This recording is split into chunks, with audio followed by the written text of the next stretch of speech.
let's this time take a 5 electron pair case. So 5 electron pair case, and we begin as usual with a case where all of these electron pairs are bonding. So 5 electron pair case, 5 bonding, 0 non-bonding.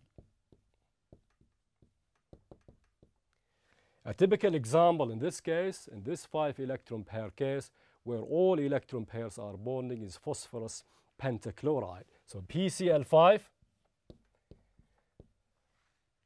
And the first step is to draw a possible Lewis structure.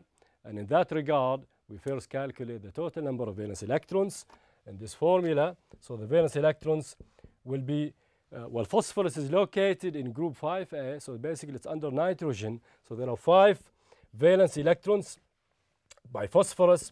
And there are 5 chlorine atoms. And each of them has 7 valence electrons because chlorine, just like the halogens, okay, they are located in group 7A, and halogens, because of that, have 7 valence electrons. So 5 times 7, the total will be 40 electrons. So 40 electrons, 40 valence electrons total in this phosphorus pentachloride case. Now, the next step is to divide that number by 2. And if we divide 40 by 2, we get 20 electron pairs. So 40 divided by 2, and we get 20 electron pairs.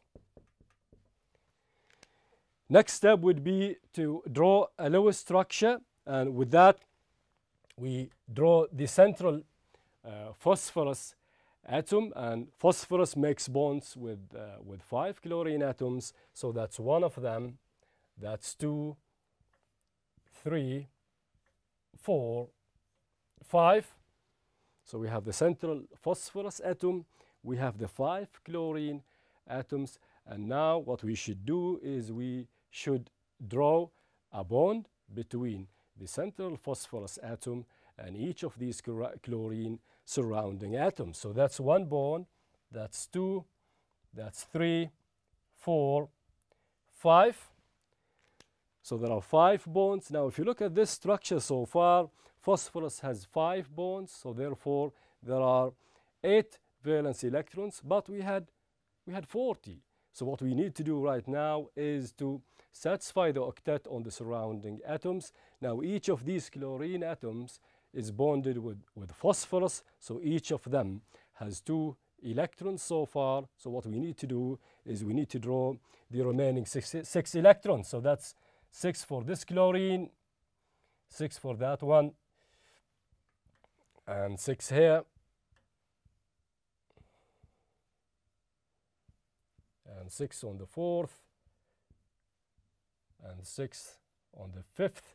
So each of these surrounding chlorine atoms is now surrounded by 8 electrons, and therefore they all satisfy the octet. So if you add this up, if you add the total number of valence electrons used so far in this Lewis structure, you will find it's actually 8 by 5, so that's 40. So 40 valence electrons used so far, and that's reasonable because we had 40 electrons total to start with. The number of electron pairs is also 5 on the around the central phosphorus atoms, and 3 lone pairs around each of these chlorine atoms. So the total will be 4 times 5 again, and that is 20. What about the arrangement of electron pairs or the orbital shape, and therefore the molecular shape? Well, let's try to make a model of phosphorus pentachloride. So that's a possible Darling model for this molecule. And if you look at the orbital shape or the overall arrangement of electron pairs, you will find out that it's like 2 pyramids stuck to each other. So that's like a pyramid up, and this is like a pyramid down. So it's trigonal pyramidal. So 2 pyramids which take the shape of a triangle. So therefore, the orbital shape is trigonal or triangular bipyramidal. So let's write that down. Okay, the arrangement of electron pairs is trigonal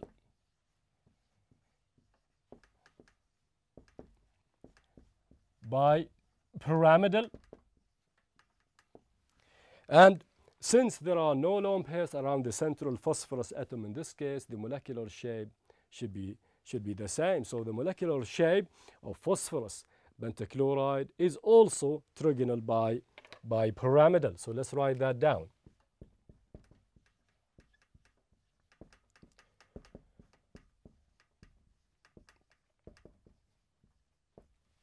So to conclude, basically in phosphorus pentachloride, the total number of electron pairs around the central atom is 5, and all 5 electron pairs are bonding. The orbital shape or the overall arrangement of electron pairs is trigonal bipyramidal, whereas the molecular shape is trigonal bipyramidal.